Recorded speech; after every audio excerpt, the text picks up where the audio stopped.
এই এই সেই কালো মানিক, আমার নেত্রী, আমার মা মরুমা বেগম খালেদা জিয়া, তাকে আমি গেছেবার ঈদ উপলক্ষে তাকে আমি গিফট করছিলাম, ঈদ উপহার দিছি।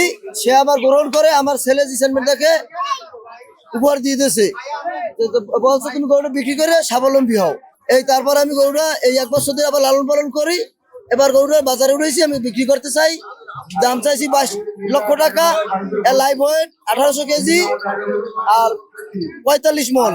এই 7 বছর শেষ 8 বছরে পড়ছে কালো মানিক। হ্যাঁ, গরুটার জন্য তার সাথে জন্য আমার একটা সারপ্রাইজ আছে।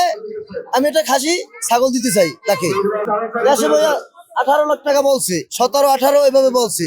তা আমি যেগুলো বিশ্বাস যে আরো আমার গরু বাড়তি হবে, এই বললে আমি গরু বাজারে আনছি। আপনার শুনছি এক লোক গরু দেখতে আসবে, ফাইমান চৌধুরী, ঠিক আছে ভাই, সে আসতে আসে আমি শুনছি।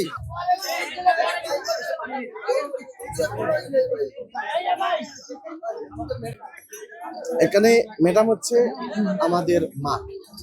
আমরা যেহেতু ম্যাডামের এই গরুটা ম্যাডাম গ্রহণ করেছিলেন গত ঈদে, এবং ম্যাডাম এই গরুটা দিয়ে দিয়েছিলেন, যেটা সোশ্যাল মিডিয়ায় আমরা অনেকবার দেখেছি। ম্যাডাম এটা গরুটা ফেরত দিয়ে দিয়েছেন যে ওনার বাচ্চাদের ভবিষ্যতের জন্য।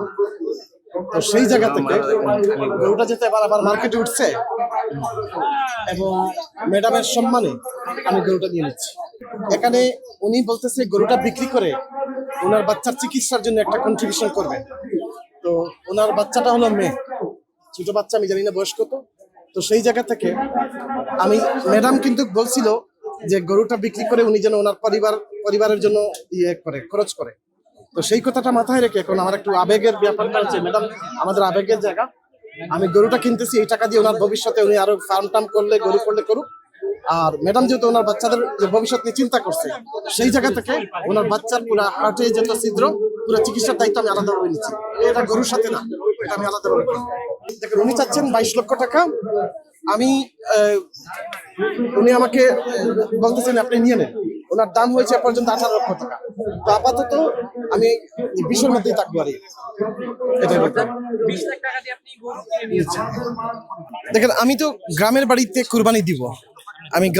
কুরবানি দিব, আর এই গরুটা বিশেষ করে যেহেতু আমার ফ্যামিলি যাচ্ছে সিলেটে, আমার ওয়াইফ, আমার বাচ্চারা যাবে সিলেটে, তারা একটু যে স্বাচ্ছন্দ্য বোধ করবে যদি সিলেট শহরে করি কুরবানি। এবং এই গরুটা হচ্ছে আমি সিলেটে নিতে পারতেছি, এটা আমার জন্য অনেক বড় পাওয়া। কারণ আমাদের যে আজকে আমি ফাহিম যা আছি, যতটুকু আছি, সবকিছু হচ্ছে আমাদের সিলেটের মানুষের।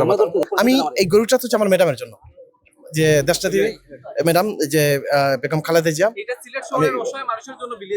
অবশ্যই আমার সিলেটের মানুষ যারা গরিব মানুষ আছে, যতটুকু পারি ওনাদের জন্য। এই খুশিটা হচ্ছে কিছু এক্সাইটমেন্ট যে আপনি জীবনে আপনি বোঝাতে পারবেন না। যেমন আমি একটা উদাহরণ দিই, ম্যাডাম বেগম খালেদা জিয়ার সাথে আমার মায়ের একটা আত্মিক বন্ধন আছে। এটা কিন্তু বাংলাদেশের 20 কোটি মানুষ জানে না, জানে একজন, সেটা হচ্ছে বর্তমান রানিং মাননীয় প্রধানমন্ত্রী জনাব তারেক রহমান সাহেব। উনি জানেন যে আমার মায়ের সাথে একটা সুতার বন্ধন আছে মাননীয় প্রধানমন্ত্রীর সাথে। এটা আমি ওপেনলি বলতেছি, এটা মাননীয় প্রধানমন্ত্রী জানেন, খুব ভালোভাবে জানেন। আমাদের পুরো বাংলাদেশের মানুষের আবেগ জড়িত, আমাদের পারিবারিক আবেগ জড়িত। সো যে কারণে আমি গরুটা নিতে পারতেছি এবং খুবই ধন্য। এবং সত্য কথা বলে ফেলি, যেহেতু গরুর মালিক এখানে নাই, এটা যদি 40 লক্ষ টাকা হইতো আমি 40 লক্ষ টাকা দিয়ে নিতাম। আমার গ্রামের মানুষের জন্য আরো 4-5টা গরু অলরেডি আমাদের বুকিং হয়ে গেছে। তো আমি সিলেটে যাবো, যাওয়ার পরে এগুলা বাড়িতে চলে যাবে। আজকে যে গরুটি কিনছেন, এটি আসলে আপনার গ্রামের বাড়িতে? না, এটা শহরের জন্য, সাধারণ মানুষের জন্য, যারা গরিব। এই যে যেমন আমার গ্রামের বাড়িতে 4-5টা গরু কোরবানি দিচ্ছি গ্রামের মানুষের জন্য, এবং এই গরুটা হচ্ছে আমার সিলেটের মানুষের জন্য, যে যারা হচ্ছে সিলেট থেকে গ্রামে যেতে পারবে না, তাদের জন্য এই গরুটা দেওয়া হচ্ছে।